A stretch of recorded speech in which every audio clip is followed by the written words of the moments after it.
శ్రీకాళహస్తి ఆలయ ధర్మకర్తల మండలి అధ్యక్షులు సభ్యులు వారి పదవులకు రాజీనామా చేశారు. కూటమి ప్రభుత్వం అధికారంలోకి రావడంతో మండల సభ్యులు కొంతమంది మరుసటి రోజు రాజీనామాలు చేశారు. అయితే మరికొంతమంది సభ్యులు అధ్యక్షులు రాజీనామా చేయకపోవడంతో వారిపైన విమర్శలు వెలువెత్తాయి. అయితే ఎట్టకేలకు ఆలయ ధర్మకర్తల మండలి మూకుమ్మడిగా రాజీనామా చేసి ఆ పత్రాన్ని ఆలయ ఈవోకి అందజేశారు.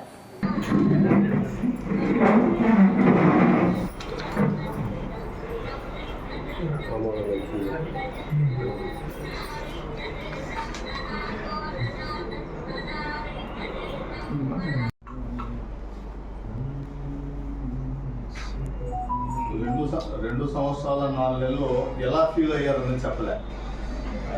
అన్నిత్యం 24/7 డ్యూటీ ఆన్ డ్యూటీ. అదే కదా చెప్పింది. ప్రతి క్షణం శ్వాస స్వామివారి సేవ అనేసి వచ్చింది కదా. శ్రీకాళహస్తి వాయులింగేశ్వరుడి దివ్యక్షేత్రం.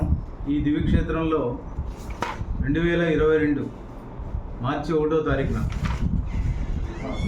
మహాశివరాత్రి పర్వదినాన ట్రస్ట్ బోర్డ్ చైర్మన్గా సభ్యులుగా మాకందరికి కూడా గౌరవ శాసనసభ్యులు ఆనాటి శాసనసభ్యులు బిఎఫ్ మోసరెడ్డి గారు మాకు ఇవ్వడం జరిగింది.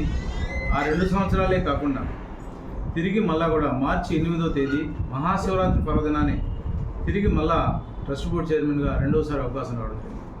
అరుదైన అవకాశం శ్రీకాళహస్తిలో భగవంతుడు మాకు ఇచ్చిన అరుదైన అవకాశం ఏంటంటే 3 సంవత్సరాలు కంటిన్యూగా మహాశివరాత్రి జరిపిన ట్రస్ట్ బోర్డు ఎవరు లేరు.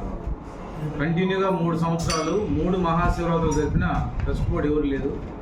అటువంటి అరుదైన ఆ విధంగా జాయింట్ చేయకుండా ఈ యొక్క సమయం పాటించిన దానికి ముఖ్యంగా శాసనసభ్యులు సుధీర్ రెడ్డి గారికి హృదయపూర్వకంగా నేను ధన్యవాదాలు తెలియజేస్తున్నా, పత్రికాముఖంగా తెలియజేస్తున్నా. ఎంచేతంటే ముఖ్యమైన నాయకులు ఎమ్మెల్యేలు ఎలక్ట్ అయిన వాళ్ళు పార్టీ నాయకులు ఎవరు మాట్లాడాల.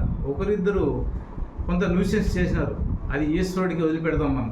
ఎంచేతంటే అన్నీ కూడా ప్రతి అంశము అనుక్షణం మనం ప్రతి కదలిక కూడా ప్రతి శ్వాస కూడా పరమేశ్వరుడే.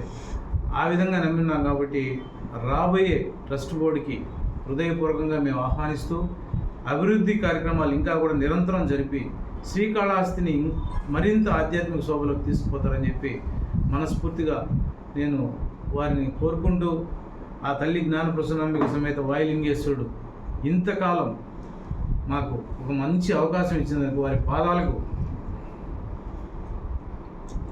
నమస్కరించుకుంటూ ఓం నమః శివాయ.